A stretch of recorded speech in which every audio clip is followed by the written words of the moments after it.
Hello everybody, welcome to the first e-news of 2025. Thank you for joining us. So obviously last year, 2024, was a great year for the US stock market, and that comes on the heels of 2023, which was also a good year for US stocks. Coming into the month of December, stocks were up quite a bit, and we saw quite a bit of a sell-off in the month of December and the early part of 2025. And that had everything to do with where interest rates are headed. And so the 10-year Treasury started looking like it was maybe going to get to 5%. And that 5% number for stocks is boogeyman because it becomes a real competitor for money in terms of, am I going to allocate money to this 5% risk-free US Treasury or in the stock market? And that's why stocks had a hard time finishing the year, and with the 10-year at about 4.6 today, stock market participants are a little bit freaked out by higher interest rates. And so the interest rate story continues to be the story of what markets are going to do, whether it be the bond market or the stock market in 2025. And that has everything to do with what's going on in the inflation front. Every inflation print every month is now going to be the most important inflation print of our lifetime. And inflation seems to have found sort of its newly entrenched level, which is essentially right around 3%. So about 50% higher than the Fed's quoted target of 2%.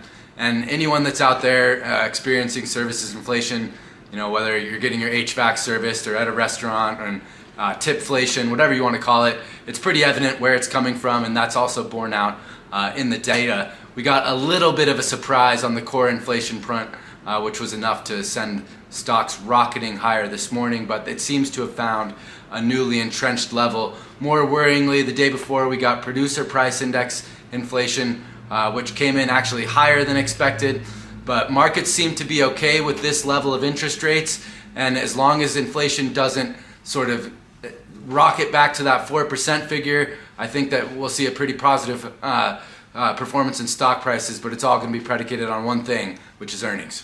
Yeah, so so the first thing before we talk about earnings is that the inflation data is going to be ultra important.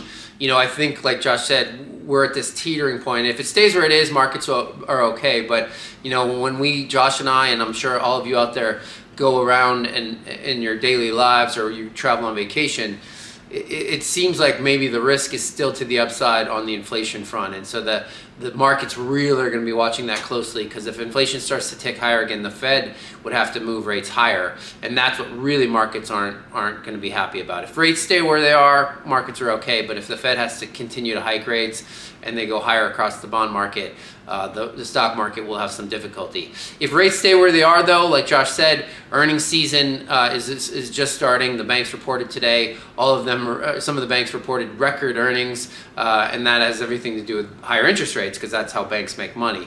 But as we head into 2025, the market is going to be ultra focused on our earnings across the S&P growing. And if that's true and interest rates stay the same, we think stock prices could move higher. Probably not like they did last year or the year before, but we could have sort of a muted return for U.S. stocks if earnings continue to grow and rates stay where they are. So stay tuned. It's really going to have a lot to do with what the inflation numbers look like in 2025. Bottom line is that economic growth is re-accelerating. Whether or not inflation accelerates along with that economic growth is an open question.